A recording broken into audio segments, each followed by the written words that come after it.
Coming to you live from the Business Radio X studio, it's Franchise Marketing Radio.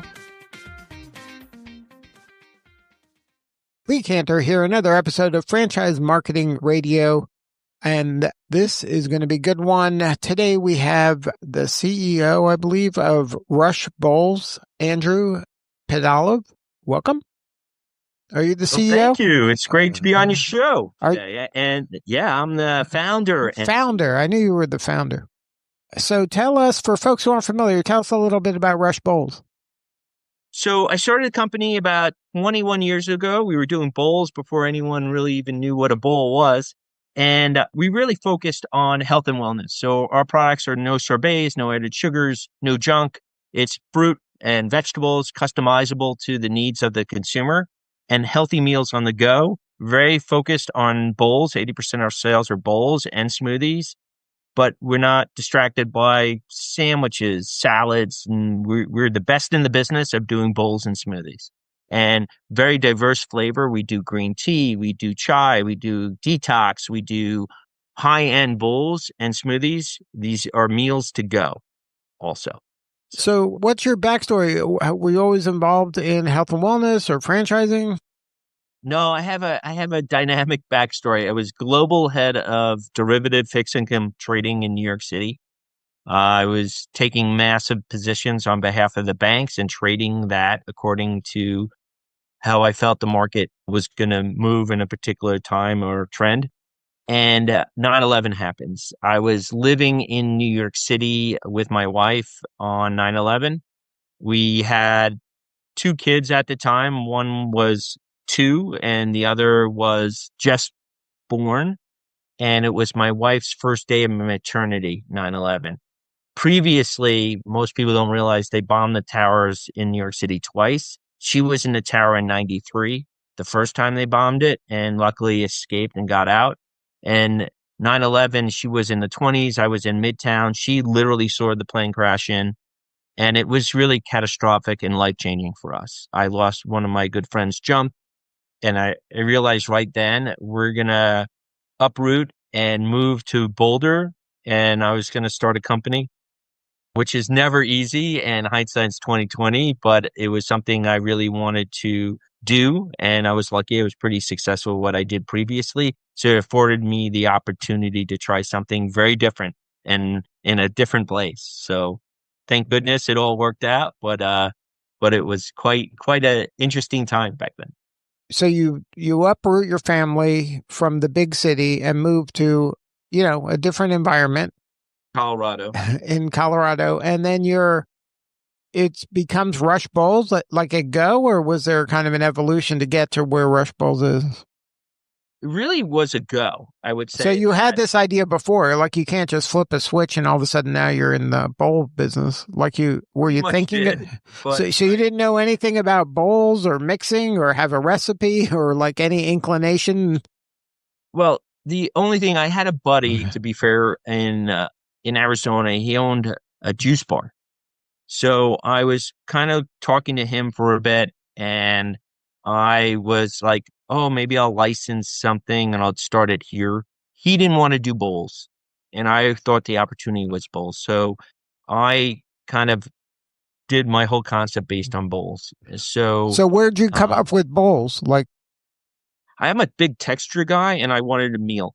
So I didn't want to be a smoothie company. Back then, I think Jamba Juice had some footing, actually. Not anymore, obviously. But back then, it was one of the core brands. And I actually looked at smoothies and I didn't really want to do a smoothie business. I wanted to do something that was really meal focused, that had texture, were really truly health and wellness. And that really started with me.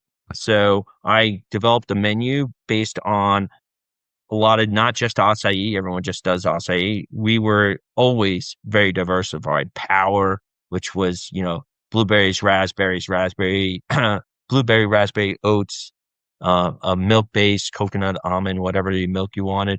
But we were always, and whey protein. So we were always really figuring out flavor sets. And I had a very diversified flavor set within the bowl menu and same thing within the smoothie menu.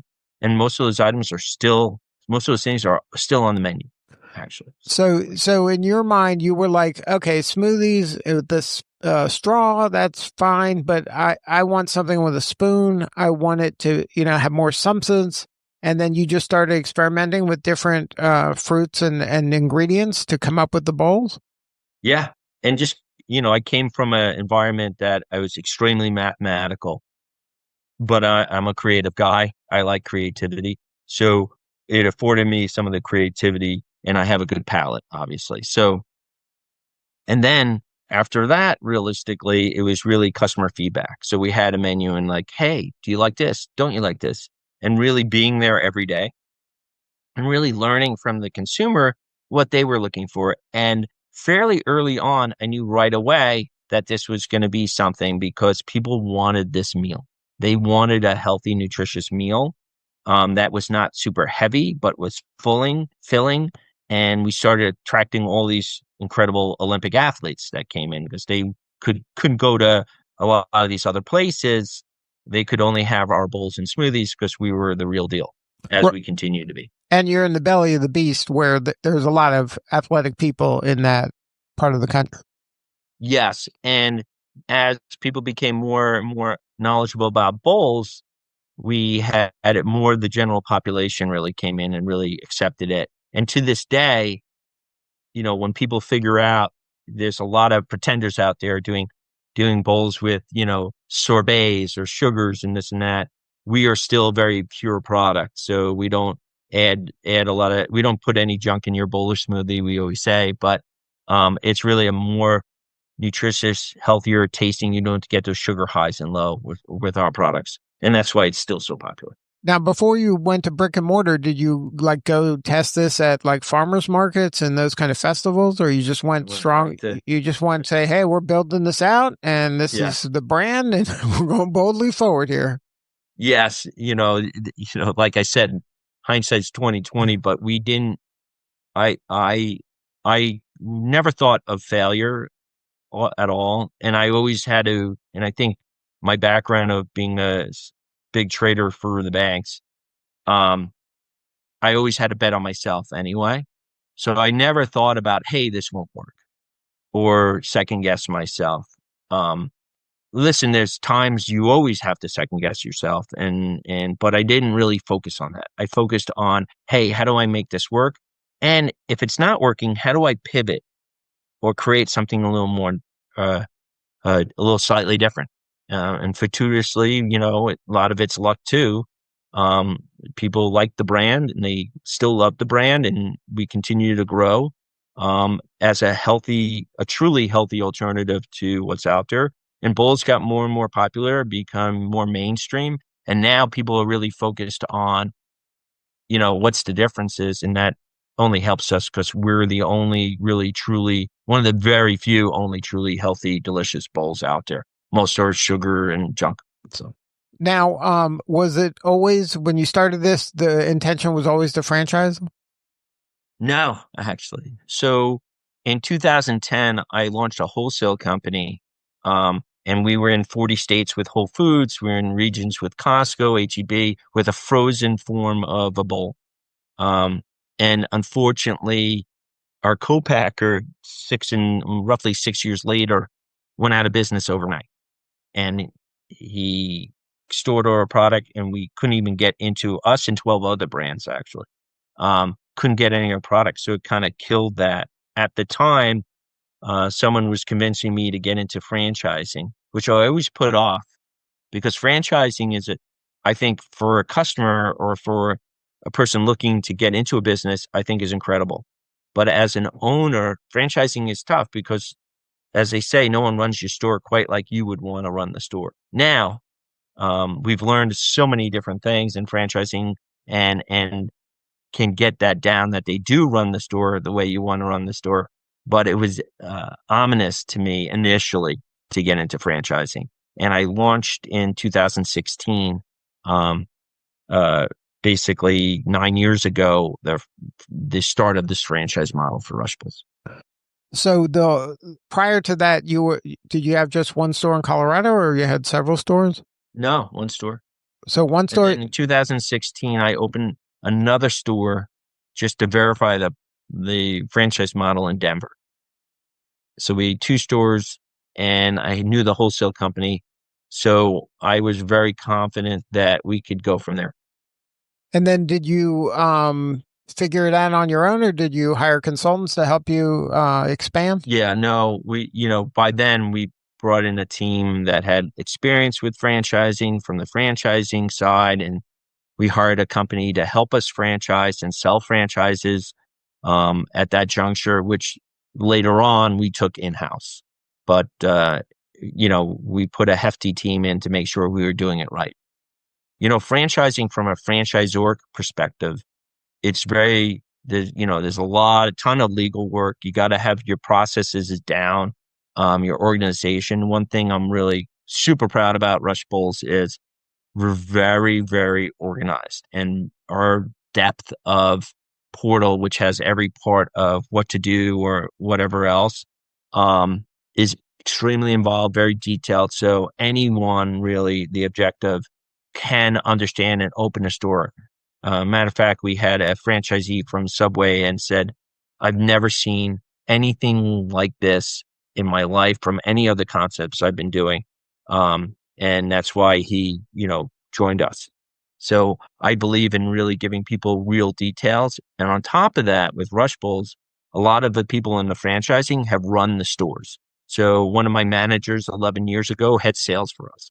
One of my managers, 6 years ago, heads operations for us. So they are youthful, yet they're very knowledgeable. And that's a long list of other people that I have that have real practical experience on a store level and can give you answers, but also, have broader experience too. So we have pretty experienced team. We have old people like myself and young people. So it's a great mix from the corporate side of things. Now, obviously, being a franchisor is a different business than operating a Rush Bowl store.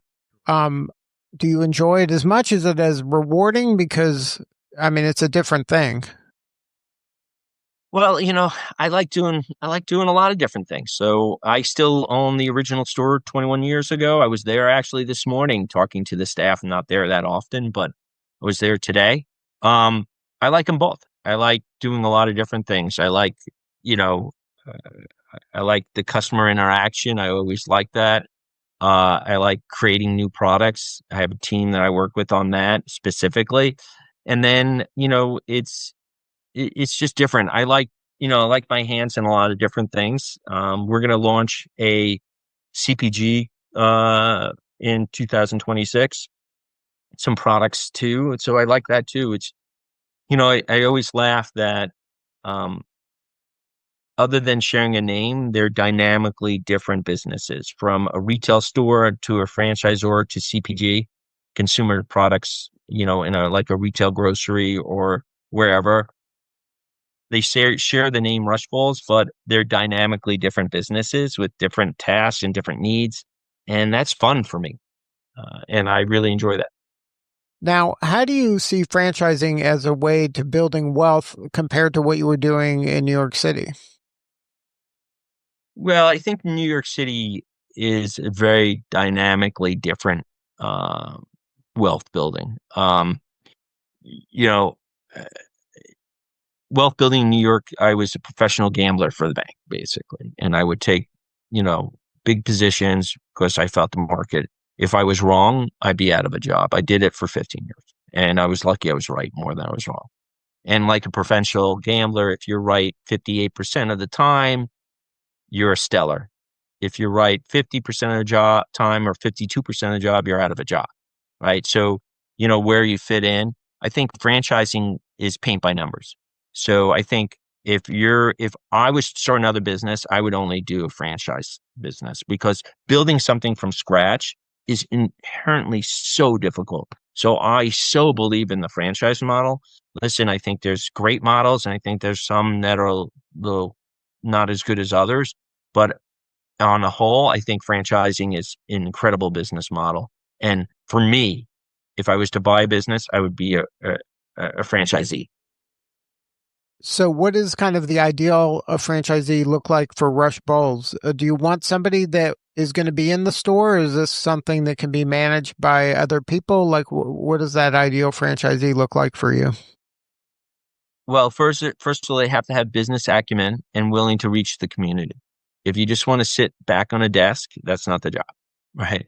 But what is the job is, hey, I want to be part of the community. I want to serve them health and wellness, and I want to have a incredible brand that I can be part of, a team. Um, what I feel, what we look for is A, business acumen. B, we recommend for the first year that they are in the store, working the store at some capacity. Um, we feel that would provide the greatest success by being there and understanding it. You can manage it significantly better. We don't mandate it. We strongly encourage it. And we are pretty selective. We turn a lot of people down that may not fit what we're looking for, but really hands-on people, I would say, want to reach the community. Like I said earlier, business acumen, but also want to be there, want to be a part of Rush Bowls. And then as you open more stores or as you're there a year, it's easier you could be not there very often. But certainly the first year, we strongly encourage people to be there. Now, do you want kind of the empire builder that wants multiple territories, or do you want the 1Z, 2Z, 3Z person? Well, I think the empire builder is generally more preferred, but we have plenty of onesies, twosies. Um, I think it depends on the circumstance, the location. We're also unusual. I viewed this as a national brand right away. So we're in 24 states, as most companies like us build um, in regionally, right? Very local because they can get suppliers. I knew how to do supply side right away. So I really wanted to be national. So we're a national brand. So it depends. We want some builders that, hey, maybe in a state that we're not in and want to build it and and build it extensively. But like we may have 1Z, 2Z, or 3Z. We have a lot of 3Zs that are, they're say in Colorado and most of Colorado is taken and they want to build it here. And like, great, that's fantastic, so, or somewhere else. So it really, I think we don't go into it as, hey, there's a master builder or a onesie twosie. It's really a personality, how they look at the business, how they're going to run the business. So we want stores that are run well, and we try and do our best to really help facilitate that and pick the right people. Well, it sounds like you've invested a lot of time and energy in the supply chain portion of this, and as well as the kind of operationally making it simple. Is that kind of set you apart as well? Yes, because, I really understand the dynamics of math behind it and the finance. So it's really focused on, it's a really hard cut formula. Cost of goods is X, labor is Y, rent should be in this range. So you really fundamentally have a really set formulaic equation of, hey, it should do Y, right? Um, I think as long as you target those things, we do our best to help you become successful. Now, what are you seeing on if you look in your crystal ball when it comes to kind of health and wellness and the trends in that space in the near future? Is this something that's just going to keep going? Like, there's obviously a push now, against these super ultra processed foods. Is this just kind of it's just going to be more of that moving forward? I think and I really appreciate what's going on. Hey, that only speaks to our strength. As I stated a little earlier, we're really hardcore health and wellness without being preachy. So, our products, the flow of the people are coming more and more focused on what's in their products that only helps us strength wise because we don't adulterate. We're not sorbets. A lot of people use these sorbets. A lot of our competitors use their sorbets because it's cheap product. It's some I know don't even have fruit in it. It's a color dye and a flavoring and gums and sugar. So we actually use real fruit, IQF fruit or IQF vegetables. We don't do sorbets or anything like that. people are aware of that, and people are getting smarter and smarter about it. So I think that only helps us. Like I said, you have the real guys. I've been here 21 years, probably if not the first to the bowl business, one of the early ones. And we haven't adulterated our products, nor will we. So I think that focus, purity of our ingredients, people will be more and more attuned to it, and we're seeing that. Hey, I can't even eat that product because your product's so much better. Like, we grind our own peanut butter in the store. So we take unsalted granulate peanuts, make our own peanut butter, no oils, no junk. We make our own jams in store for our peanut butter and jelly bowl, which has chia seeds as a thickener. So it's really, delicious. Now, if you want Nutella on top, we have Nutella too. And we'll say, hey, we'll put Nutella. It's not great for you, but if you want it on, it's fantastic. Enjoy. But our core product is super, super healthy. Now, what about the maybe kind of the definition of a bowl being expanded to things like a burrito bowl or with meats and things like that? Is that on the roadmap, or is that something you're going to stay in your lane here? I'm going to stay away from that at this juncture. We just did a big collaboration with La Colombe, which for cold brew coffee, and they're owned by Chobani. So we're doing different collaborations with partners, but I don't want to be everything to everyone. I want to be the best, which we are in the bowl business and smoothie business, with complementary goods. But I don't want to be everything to everyone. I never went into a deli for the most part and said, this salad's the best salad I ever had. That's not our business model. So it's really focused on, we're generally smaller square footage. 30 to 60% of our business is takeout or delivery. And it's really being, high end, yet really functional without, being crazy priced. So anyone can have our bowls and smoothies.